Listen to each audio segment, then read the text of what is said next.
Excusez-moi les amis, mais qui peut s'asseoir à la table de Boruto aujourd'hui dans les 2 premiers chapitres de Boruto to Blue Vortex et lui dire « j'ai plus de flow que toi ». On a un protagoniste les amis qui a passé des caps de puissance, de maturité en seulement 2 ans d'entraînement en ayant fui Konoha avec Sasuke, c'est impressionnant. On a un Boruto qui est serein, qui est calme, qui est confiant en lui et qui surtout regarde Code, un adversaire extrêmement puissant qui l'a fait fuir à l'époque, qui avait level up, qui avait beaucoup grandi, qui aurait pu battre Naruto Sasuke à leur prime. Boruto avait aucune chance, mais aujourd'hui, il le regarde dans le blanc des yeux en lui disant clairement « si tu continues de parler ou de contrôler les mini-jubi alors que tu les sous-estimes et que pour l'instant tu les contrôles, mais ça risque de pas durer, si tu les enlèves pas, je vais te buter ». Le mec, il regarde clairement un adversaire comme Code en lui disant « je suis supérieur à toi, si tu vis pour l'instant, c'est parce que je suis gentil, j'ai pas encore voulu lever le petit doigt, mais si tu continues, je vais te détruire en moins de 2, et facilement. » Donc aujourd'hui, Boruto a franchi ce cap de la badassitude, si on peut dire ça comme ça,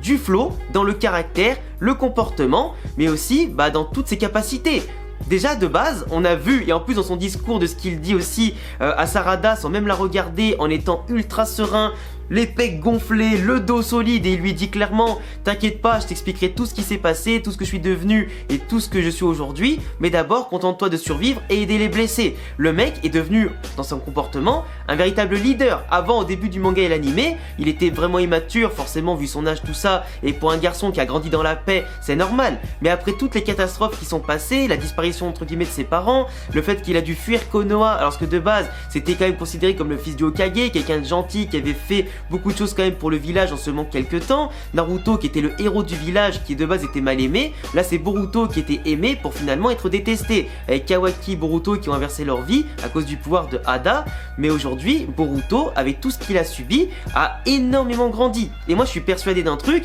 c'est qu'il possède à l'intérieur de lui en tant que Otsutsuki, vu que Momoshiki et lui commençaient à bien fusionner, vous le savez tous, je suis persuadé qu'il a le pouvoir de voir l'avenir grâce à Momoshiki. Et que c'est pour ça qu'il a pu intervenir dans le premier chapitre, au bon endroit, au bon moment, et qu'il savait que Code allait intervenir ce jour-là, et surtout qu'il pouvait prendre le dessus facilement, et qu'il a sûrement dû voir avec son œil beaucoup d'erreurs à l'avenir à cause des mini-Jubi, à cause de Jubi en lui-même, et peut-être même qu'un jour, il a peut-être même vu le passé. On sait pas, il y avait des théories comme quoi Boruto pouvait être présent dans le passé avec une petite forme sombre dans le manga de Naruto durant la Grande Guerre, donc peut-être qu'il aurait vu Jubi d'une manière ou d'une autre en pleine action, tout ça. Ces théories, on sait pas si elle est confirmée ou pas, mais en tout cas, je trouve que ce serait plutôt stylé. Mais Boruto aujourd'hui paraît extrêmement un peu sombre, mais surtout il paraît complètement conscient des problèmes qui arrivent aujourd'hui et qui vont arriver plus tard. Et sa prise de level en même pas 2 ans, je sais pas quel entraînement il a subi, ou du moins quelle détermination, en tout cas ça a pu lui apporter à quel point de la puissance comme ça, mais globalement on a un personnage qui paraît intouchable. Si bat Code aujourd'hui et en plus il lui demande tranquillement de l'amener au Jubi, ça veut dire qu'il a trouvé un moyen de contrer Jubi, bien entendu, sans se sacrifier, parce que si Jubi mange un Otsutsuki comme Boruto ou Kawaki, ça va créer du coup un arbre qui donnera lieu à des fruits du chakra, et si un autre Otsutsuki ou un ennemi mange ce fruit-là, et ben ce sera impossible de les battre, tu vois, c'est normal. Mais Boruto paraît super confiant, et paraît avoir acquis une connaissance du monde via Sasuke ou d'autres, que franchement, qui dépasse l'entendement. D'ailleurs, en parlant de Jubi, forcément on risque de le revoir dans les prochains jours, mais surtout on a les mini-Jubi que Code a engendré puisqu'il avait fui dans l'autre dimension avec Jubi, etc. Quand Hada et Daemon l'ont finalement trahi. Lui il a voulu se venger en faisant une petite armée comme ça, en extrayant de Jubi quelques émotions négatives ou simplement du chakra. Ça a donné lieu à des formes de vie humanoïdes et tout ça, qui font une petite armée pour l'instant contrôlable, mais pour combien de temps, ça c'est la question. On voit bien dans le chapitre que dès qu'ils vont attaquer, manger ou absorber du chakra des autres shinobi, ça va faire des petits arbres qui vont pas faire de fruits de chakra heureusement, mais s'ils absorbent un Otsutsuki, comme on a vu leur réaction devant Boruto et Kawaki, ils peuvent parfaitement comprendre que c'est un Otsutsuki devant eux en détectant le chakra des gens et les différencier du coup des gens normaux, et forcément s'ils en absorbent un, ça peut pourquoi pas faire un arbre gigantesque et créer peut-être un petit fruit de chakra pas aussi gros et important que si c'était le vrai Jubi qui le mangeait, mais quand même ça reste un véritable danger. Et quand tu vois le nombre qu'il y a, leur résistance et leur puissance, on voit quand même que des ninjas de Konoha, que ce soit des Genin, des Chunin ou des Jonin, sont en difficulté. Certains sont surpris de voir Sarada faire un Chidori comme son père Sasuke ou Kakashi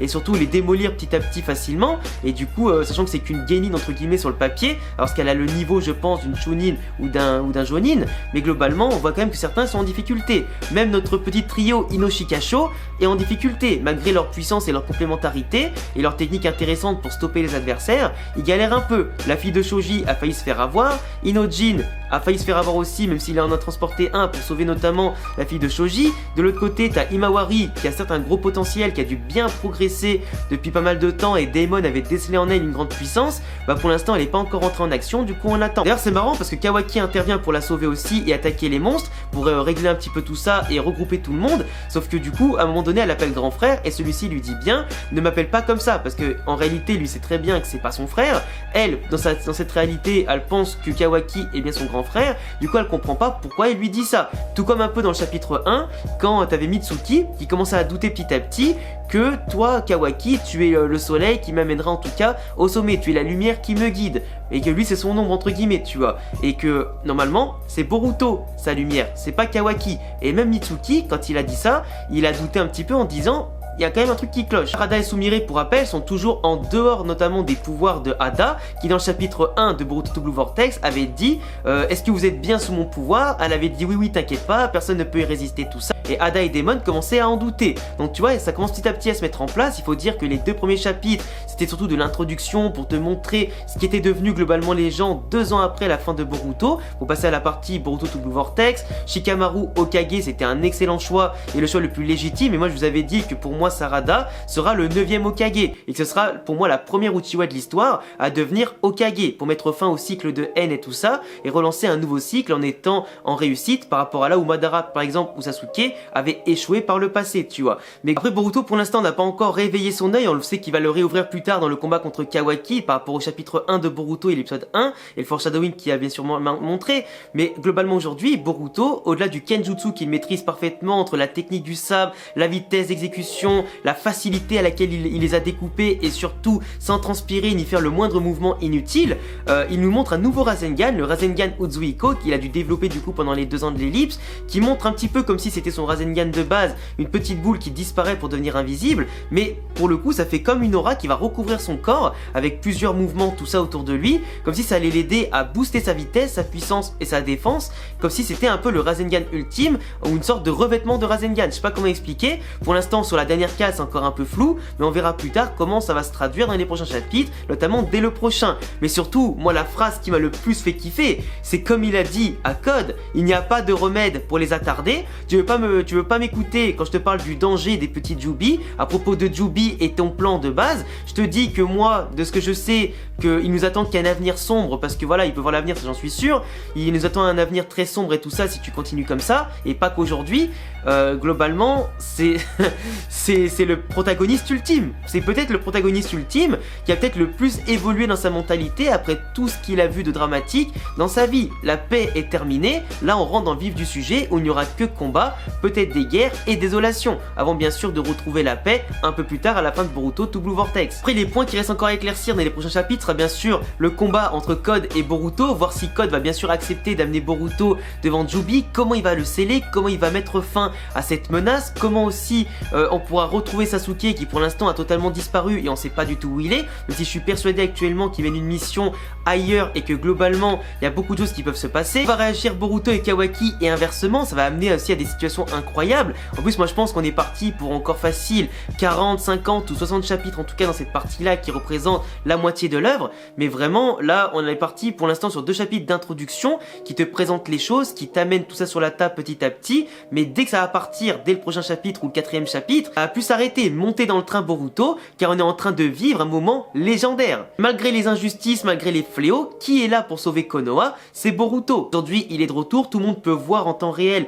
qu'il va combattre l'ennemi, donc peut-être qu'ils vont tous changer d'avis petit à petit, à voir bien entendu aussi quand Boruto pourra sauver Naruto et Hinata notamment ses parents, mais si ça passera bien entendu par tuer ou du moins battre Kawaki et le forcer à ouvrir les yeux pour en tout cas revenir dans le droit chemin. J'ai aussi trop hâte moi de voir le potentiel de Himawari, parce que moi Daemon il m'avait hypé avec ce qu'il a dit, et pour l'instant Himawari on n'en voit pas beaucoup, donc à voir si elle peut atteindre un level comme Boruto aujourd'hui, voire peut-être plus, ça pourrait être hyper intéressant de voir un frère et sa sœur se battre ensemble, comparé par exemple à Sasuke et Itachi qui étaient tous les deux des frères, mais qui s'étaient entretués finalement, et alors qu'ils auraient pu former un duo tout à fait incroyable. Enfin bref, je pense que j'ai tout détaillé dans cette vidéo review, en tout cas de ce chapitre 2 de Boruto to Blue Vortex. J'ai vite fait parler en tout cas du premier chapitre que j'avais pas eu le temps de débriefer parce que j'étais pas là et forcément en tout cas quand je suis en vacances j'aime bien couper un petit peu de tout ça et globalement c'est un épisode un petit peu comme je l'ai dit tout à l'heure qui servait à résumer un petit peu ce qui s'était passé avant l'ellipse et qui montrait un peu l'évolution de tout le monde et puis après il n'y avait pas eu non plus masse choses mais globalement aujourd'hui même s'il n'y a pas eu non plus beaucoup de choses